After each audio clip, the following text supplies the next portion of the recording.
Hey, this is Sharku, and in this video I'll be talking about the Naruto versus Pain fight. I think it's complete bullshit. And I'm not talking about the animation quality that is awful during the animated episodes, and I'm also not talking about the resolution to the fight, which is talk no jutsu, hey, here's Jiraiya's book, believe in me, forget that you killed the dude and that he actually conversed with you about this same stuff, but just forget about all that. Just forget everything that you've been doing for the past years preparing this Akatsuki stuff. Just forget about it and believe in me. Yeah, that's complete crap. So I'm not talking about those two aspects. I'm talking strictly about the combat. A lot of people seem to like this fight, and they think it's one of the best in the series. I just don't see it. I think it's one of the worst because everything is stacked against Pain. Everything is just in Naruto's favor. Like, Pain acts like a complete moron throughout the entire fight. He loses all strategic sense, and just the amount of bullshit in the fight is ridiculous. Like, and the reason that I'm even mentioning this is because that I like Jiraiya, and like I think he's a cool character and all. And when he was fighting Pain, I was like, oh shit, Pain is like ridiculously strong. And then when I see Naruto fight Pain, he's destroying Pain's left and right. And it makes Pain look weak, which in turn made Jiraiya look even weaker, because Jiraiya just went up against 3. And he had trouble with that. He had to use, what's it called? The Genjutsu from the frogs. In order to trap 3 of them. And then what's it called? He's completely obliterated by 6 Pains. Yeah, he escapes, but he has no chance against 6 Pains is what I'm getting at. And then when Naruto shows up, yeah, 6 Pains, no problem. But now let's get on to the fight itself, and the reason why I think it's complete bullshit. So the fight begins with Naruto is summoned to what remains of Konoha after Pain's almighty push that just wiped out the entire village. So, in the beginning of the fight, Tsunade jumps in and she's like all pissed at Pain, saying like, you'll pay for this, I'm the Hokage, whatever. Okay, so Nagato has the mech Pain, Shurado, just charge at Tsunade. Just bum rush. That is ridiculously stupid from a strategic standpoint because Tsunade has super strength and she can destroy Shurado in one hit. So Nagato just sent one of his Pains to close range combat against one of the only people that can destroy them utterly in close range combat. Fucking genius, Nagato. It's bad enough that he sent one of his Pains to fight in close combat against Tsunade. The worst part is that Shurado isn't primarily supposed to be used for close combat because he's got long-range missiles, and then when Nagato is in Edo Tensei, he uses a laser against Killer Bee. Like, out of all the Pains, the long-range Pain is Shurado, and Nagato uses him for close-range combat. But it gets worse because Shurado is destroyed by a single Rasengan while 5 pairs of Rinnegan are watching. There's no smoke, there's nothing covering their view. Naruto doesn't attack from a blind spot, nothing. They are just looking directly at Tsunade, who is right next to the frogs, and Naruto's on top of the frogs. There's nothing covering their view. They should have seen Naruto jump off the frog and attack Shurado with the Rasengan. But no, they just missed it. And it happens so fast in the manga and in the anime. It's just like one frame. It's like, oh, boom, now Shurado's dead. So like, it doesn't even allow the audience to process the fact that it's complete bullshit. And it's ridiculous because the Pains in their fight with Jiraiya, they were able to react to his fastest attacks, and they were even able to come up with ways to counter them. And Jiraiya was attacking from blind spots and in smoke, and they had no problem anticipating his moves. But when it's Naruto, oh, the Pains they're blind for a few seconds so that he can jump off the frog and just kill one of them. Yeah, no problem. So, right after Shurado was destroyed, this is the chain of events that should have happened. The Pains get information, Chikushoro, the summoning Pain, summons Shurado's corpse next to the reviver Pain, and Shurado should have been revived immediately. Like, that is the logical chain of events that should have occurred immediately after Shirado was destroyed. But what does occur was they get information, forget about Shirado completely, and they just start summoning animals blindly. Like, here's a rhino, here's a dog, here's the ox. Let's forget about any defensive uses for any of these animals. Let's not summon the chameleon to keep everyone out of range. Let's not summon the bird. The bird would have been perfect. They should have summoned the bird, gotten the Yaiko body pain, the Tendo pain, and the reviver pain on the bird, and had them just up in the air out of range of everything, because Tendo didn't have his powers yet. He should have been evacuated from that battlefield. It was ridiculous. He was just a target throughout that entire fight. Some people may say that Shirado couldn't be summoned because he died, but that's bullshit. They're already dead. And before Nagato used the almighty push that destroyed Konoha, he had the summoning pain summon everyone else, including the corpse of Shirado. So don't give me the BS that Shirado couldn't have been summoned. So within the first few seconds of the fight, there are already huge red flags, because Shirado should not have charged in the first place because he's primarily long range. Shirado should have easily been able to dodge the Rasengan because 5 pairs of Rinnegan were watching. And Shirado does have the speed necessary to dodge a Rasengan because he was able to dodge Kakashi's lightning blade, and Kakashi was actually strategically moving through smoke and attacking his blind spot, so there's absolutely no question that he should have been fast enough to dodge Naruto's Rasengan. And finally, after Shirado died, he should have been immediately revived. But it gets worse. The entire fight does not get better after this. So the next pain that Naruto destroys is the absorber pain, the one that can absorb all ninjutsu. It's Gakido. He is taken out in the stupidest manner possible. Okay, so he can absorb all ninjutsu, right? And what does Nagato have him do? He has him engage Naruto in taijutsu. In one-on-one taijutsu. I mean, like, he didn't even send out like 4 pains to attack Naruto simultaneously, and Gakido happened to be a casualty. No, he sent Gakido one-on-one versus Naruto in Sage Mode. Taijutsu is that dude's weakness, and Nagato's like, yeah, let's just send him off one-on-one to attack Naruto. And then he gets taken out by an indirect hit. Like, Gakido dodges the hit, and it still, like, knocks him out, and it takes him out completely. Like, he's out of commission. That is stupid for a number of reasons, because when Jiraiya was fighting Pain, he kicked one of the Pains in the face with Sage Mode Taijutsu, and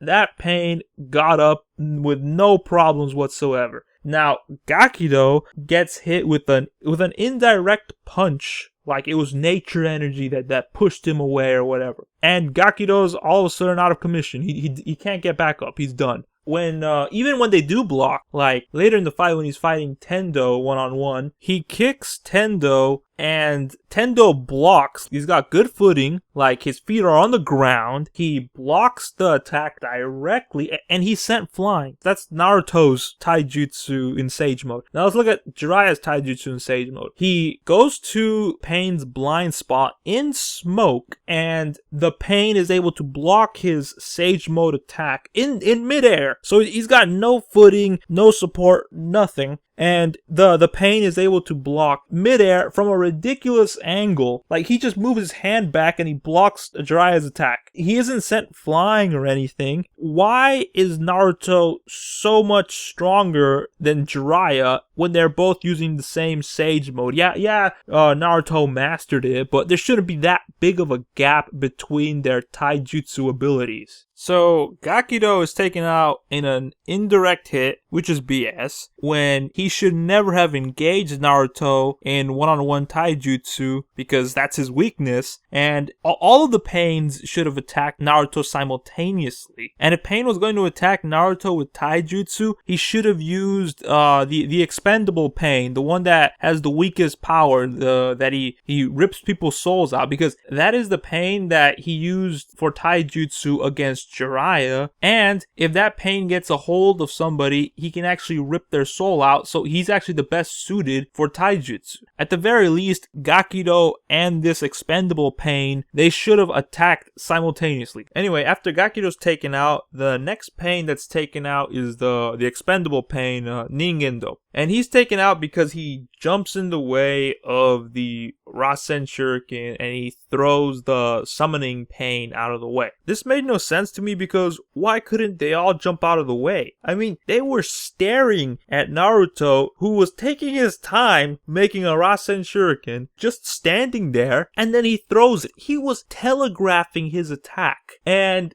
they could all clearly see it. There's no reason why they couldn't all just jump out of the way. Why the hell couldn't the summoning pain jump out of the way on her own? Why did one of the pains have to throw her out of the way? But here's another bit of bullshit. The summoning pain doesn't summon an animal to absorb the attack. When fighting Jiraiya, they summon the panda in time for his fastest attack, but against Naruto, who's telegraphing his attack that he's gonna throw, they just simply stand there and do nothing. There's no reason that they couldn't have summoned the panda. You could say that maybe Jiraiya killed the panda so they don't have that summon anymore, but the chameleon was cut in half and it's still alive. And even if the panda couldn't be used, like the very next scene, or actually the very next panel, has the bird summon, which would have been an adequate shield. After the BS with that first Rasen Shuriken, the next pain that's taken out is the summoner pain, and they take her out by trapping her in one of the frogs, and Naruto hits her with a Rasengan, and that takes her out. What I have to say about that is that the setup is BS, because what happened before that is one of the frogs, they do the sand dust attack, where they obscure the field of vision of all the pains, and while they can't see anything, the frog captures the summoner pain. But here's my issue with that, and that is, why the hell did all of the pains stay inside the sand cloud? They should have jumped away immediately. You don't fight while you're blind. That's just logic. That's not even strategy, just logic. If you're blind, you don't fight. You get out of the area of effect. It's not like the first Hokage's Genjutsu that made everything complete darkness for when they fought the third Hokage. It's just sand. Get out of the fucking way. But no, they decide to stay in the sand cloud that they could easily have just run away, and somehow we don't see it happen, but the summoner pain is captured. Like, we don't know, it's never shown. It's just like, oh, she's all of a sudden in the belly of a toad and there's Naruto using a Rasengan. That's all we see. It's just ridiculous. Nagato's on stupid pills throughout this entire fight. So right after the summoning pain is taken out, Naruto runs out of Sage mode. Naruto has his clone summoned and undoes the clone, and he gets all the Sage chakra that clone built up. But before that happened, he was going one-on-one in taijutsu versus the Yaiko body pain, Tendo pain. I don't think he should have even survived against Tendo pain in a one-on-one non-Sage mode taijutsu fight. He should have been taken out. But that's just a minor complaint in the grand scheme of things. So Naruto gets his Sage mode back, and his first instinct is to just spam Rasen Shurikens again. So he throws one at Tendo, who's just on the ground, and he can't dodge it in time, so the Absorber Pain comes in and saves Tendo. Nagato had revived the Absorber Pain during the fight, which is the first intelligent thing that Nagato has done in the entire fight. Now, I've been saying that Nagato was doing a bunch of stupid crap throughout the fight, but Naruto is the one that does the absolute dumbest thing he could possibly have done in this fight. In order to prevent the Absorber Pain from stopping the Rasen Shuriken, what Naruto does is he throws a Rasen Shuriken, a fake Rasen Shuriken, which is actually his original body transformed into a Rasen Shuriken, so he can stop Gakido from absorbing the real one, which would be thrown after after it. But here's the brain dead, stupid part of the plan. Naruto's real body is the one that's holding the absorber pain down, and the absorber pain is a few feet away from Tendo, the actual target. The reason this is really stupid is that the real Rasen Shuriken is thrown at Tendo, and what does the Rasen Shuriken do upon impact? It expands. Naruto would have been in range of his own Rasen Shuriken. It's a suicide attack. Tendo gets his powers back and he undoes the Rasen Shuriken,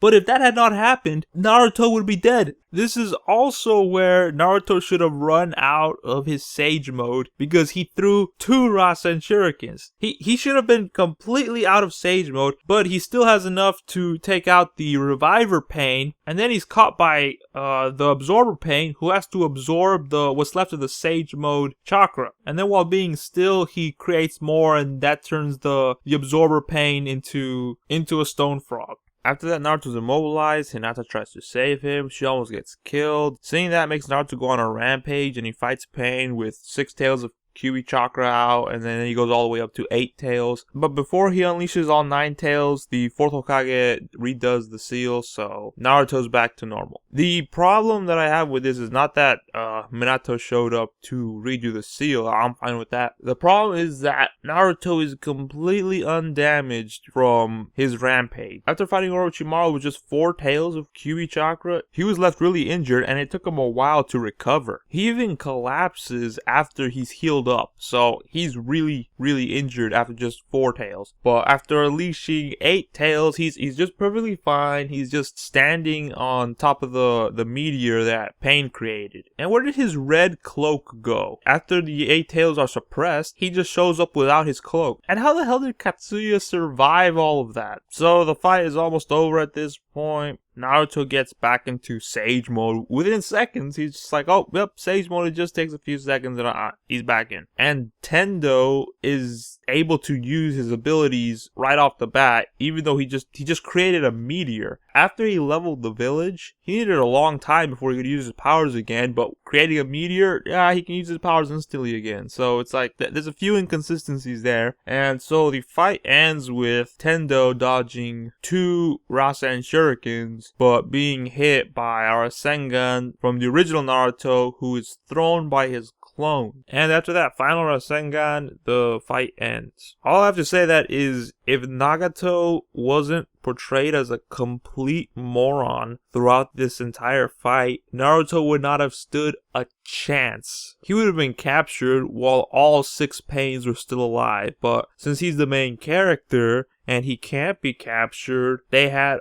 all of these bullshit scenarios made up so that he can defeat Pain. And well, that's all I have to say about the fight. I think it's pretty terrible from a combat perspective, because everything is stacked in Naruto's favor. I don't think he even deserves the victory. And I know people will say, well, he doesn't actually win in the first fight because Pain ends up capturing him, but that's not the point. He shouldn't have stood a chance at all. The fight ended up making Nagato look like a moron. It made Jiraiya look weak because he could barely handle 3 Pains. And Naruto didn't deserve the victory. So I think the entire fight is just really bad. And that's all I have to say about it. Thanks for watching.